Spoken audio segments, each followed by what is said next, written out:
Hello and welcome to Davos. My name's Andrew Hill, the FT Senior Business Writer, and welcome to our Expert Corner brought to you by FT Live.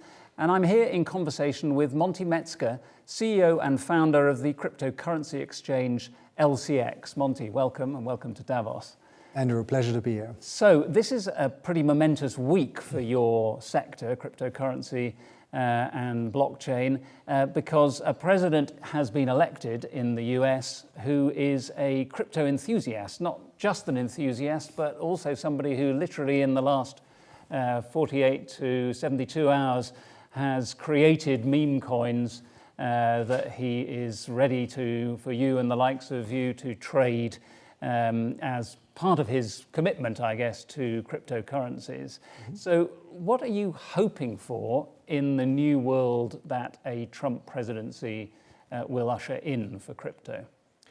I think it's an exciting time and also a historic time we're living in at the moment. Now with Donald J. Trump being the first so-called crypto president, we do see a shift in the regulatory approach and the innovation of like what blockchain technology can really do to the monetary system, to financial, to utility tokens, vouchers, and enabling basically what we had been proclaimed for years and had been blocked in the US. But even more important is the shift now we see in Europe, because there we already had been at the forefront of regulatory innovation and basically being ahead of time of what the US tries to do now under President Trump. Right. I mean, you're Liechtenstein-based, you're Liechtenstein-regulated. You're covered by the EU regulation, which came in at the end of last month, the Markets in Crypto Assets regulation. How does that differ from what has been in place up till now, mm-hmm. either in Europe or in the US? So when I started LCX, I always had the vision in mind to combine the old traditional world with the new blockchain innovation, basically getting best of both worlds. But I also knew that, changing or working in a financial markets industry and changing the monetary system as we know it also needs some form of regulatory playing field or some rules to follow. And this was not given. But Liechtenstein had been developing it very early. Already 2016, they started working on the Blockchain Act. And a lot of these elements we now do see in what has been enacted by the European Parliament, the Markets in Crypto Assets Regulation, a whole legal framework which spans around the European Union and the European Economic Area. So Liechtenstein is actually part of the European Economic Area, which means that with the one license out of Liechtenstein, we do have access to 30 countries and 450 million potential users. Right. Obviously the Trump presidency brings what I suppose you might call a sort of vibe shift in this area. And until a couple of years ago, when I came to Davos, cryptocurrency was everywhere. And then suddenly, with the FTX collapse and the clampdown of regulation, it disappeared from the front of the promenade here in Davos. Mm-hmm. This speaks to a certain volatility, doesn't it? How can you be sure that crypto is back for good? Mm-hmm. Well, I'm a technology entrepreneur. I started many companies and then invested as a venture capitalist also in that. And what we see now is actually this evolution of technology. Blockchain technology is like the introduction of the HTTP protocol or sending emails on SMTP protocol. So eventually we would like to let go of that word so that it's just eventually everything being tokenized, everything being on the blockchain and just leveraging the technology while just everybody's using it as simple as connecting to the internet. Which is the word you want to get rid of, crypto? Blockchain and technology is like similar, it's a protocol, like it's a technology, yes. Right? So it's similar to the internet protocol or other like core technologies which we're used or like which you're using on a daily minute basis, right, with our mobile phones. But nobody's talking about that we are now like connecting to the internet or uploading something. We just do it and use it. And this is what we now see in this evolution. If we look back to the first 10 years of Bitcoin and cryptocurrencies, that there had been a lot of speculation, a lot of experiments, a lot of failures also, similar to what we've seen in the early days of the internet. And now we're at the point where it's maturing and really getting mass attention, mass adoption, and then even being embraced by a more business-driven president.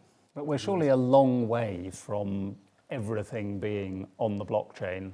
How far are we away, would you say, from that moment where you think people will just assume that this is the way we do exchange currency or transact business? We do see a massive shift already right now, and that's driven by the consumers itself. The digital natives are preferring to have a smartphone and a digital wallet rather than going to a traditional bank. So there was a saying by Bill Gates already in 1993 who said, "Banking is needed, banks are not." And this quote I put into my book about blockchain banking, which had been published last year.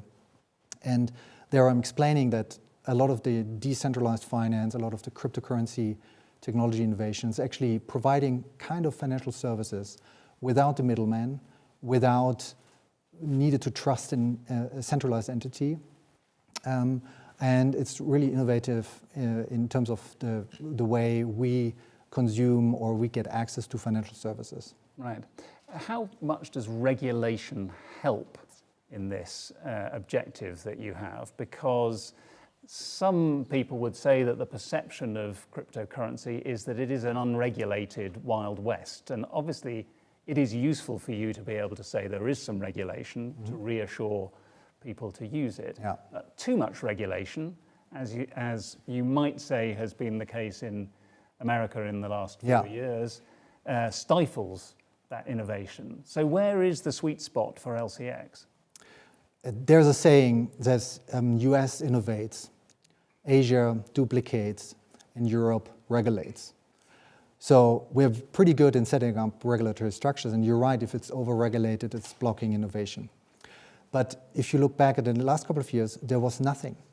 And it was blocking any companies like regulated exchanges in the US to operate in a playing field that they are allowed to operate, that they are issue tokens in a regulated manner. And there I'm very proud to be out of Liechtenstein with our exchange, because we are enabling token issuers to notify the regulator. We are got all the regulatory approvals to operate an exchange in an environment that we are legal, that we are offering it in a secure manner, that people can trust, that funds are segregated, consumer funds to company funds. And if you look at Coinbase, that's not even the case. If Coinbase would go bankrupt, the company, the assets of the customers would mix up with the whole funds, because there's no law separating it. So I believe regulation is absolutely needed to a certain degree. I wish that it's not over-regulated, but what we currently see is just a historic moment in time that Europe is leading. Out of here, Switzerland, the crypto valley with Liechtenstein had been always at the forefront, and now Europe really showing the way of creating a framework which is necessary. Are you worried that LCX will be held back by European regulation while the innovators who are regulated in the US are allowed to do whatever they want?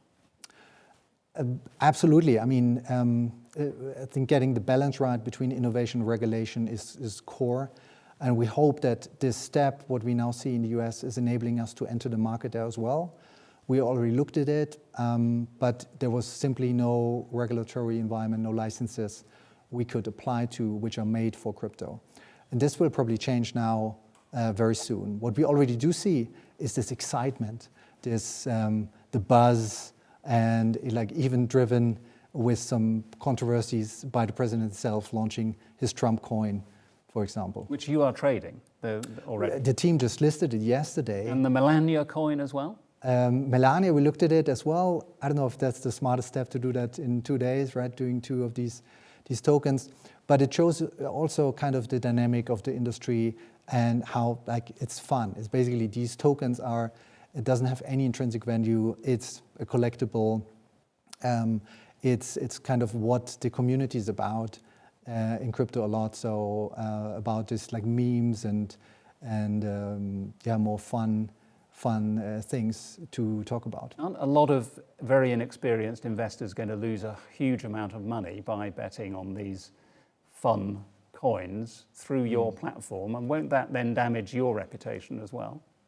That's right. I mean, we look at the regulatory standpoint always to get trusted or like vetted assets on the platform, but we also follow the user demand. And in this case, people just want it, they want to be part of it, and they're like, we just enable what and follow the user's demand. But wouldn't it have been smarter potentially to have said, actually, we're not going to trade this meme coin because we want to show that we are taking the high ground here and this is a safe exchange and you don't have to put lots at risk in order to work with us? Yeah, so at LCX, there are like all the basic coins like Bitcoin, Ethereum, Solana, and so on. And obviously, I think more than 90% of any listing applications we have to reject. They go through a process where we need legal opinions and reviews. And now with MiCA also, there are requirements for disclosures, risk disclosure and everything like that. And in particular with the Trump coin, for example, there had been some other coins around it already in the past, also around Elon Musk, which are not established by an official entity. And in this case, it was embraced by Trump. And they have like some larger plans with it. So we thought that that's something more credible to be listed as well. What sort of institutional take-up are you getting? Because obviously a lot of people can have fun, they might lose money, but it's not going to move the dial as far as scaling up your business. What you really need is institutions to be involved. What's the situation there? I think the demand drives the markets. And with this, as I said, like people go in with $100, not to make 2 or 3% interest rate, but to make 10x, like to turn the $100 into 1,000 or something. It's a different category. And then if you could go at our platform, there are different asset categories. Obviously, now Bitcoin is much less volatile. It becomes like a digital gold, like a true investment. And then there's a new category where we launched tokenized bonds, which offer fixed yield, is issued and approved by several prospecti, which have been passported across Europe, so we can offer it within the European Economic Area. And these are, for example, giving a 7% interest rate on your Bitcoin deposits, on your Ethereum deposits. And we do see this demand on also like more serious investment products being offered on-chain and in a digital way with direct subscription, no middleman, no clearance companies in between. At the same time, like having some meme coins on the platform. But we do see the investors and the profiles are completely different. And one aspect is now in Davos, and a big topic is institutional growth. We do see international settlement is a big topic, regulated stable coins in Europe. And there LCX is positioning as a centerpiece of international settlement. Right. The irony occurs to me that you are very keen on sensible regulation, and yet Bitcoin, blockchain, cryptocurrency, a lot of the enthusiasm was that it was liberating people from the established financial system and regulatory system. And here you are cheering on a government in the US that is encouraging the crypto investment. That seems a contradiction to me. You're relying on governments. Right, and I mean, FT and FT Live is in the middle of the Internet of Information. So you had been embracing as a central entity to also say like what is a credible news article to publish and what not. And one of our advisors is Jimmy Wales, who had been the founder of Wikipedia, and he had been the division of during the Internet of Information to enable freedom of knowledge.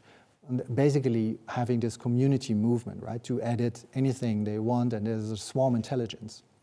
And that's at the core also what Bitcoin stands for, right? This enabling and empowering of everything. But at the end of the day, centralized entities like LCX are also needed to have like an easy access.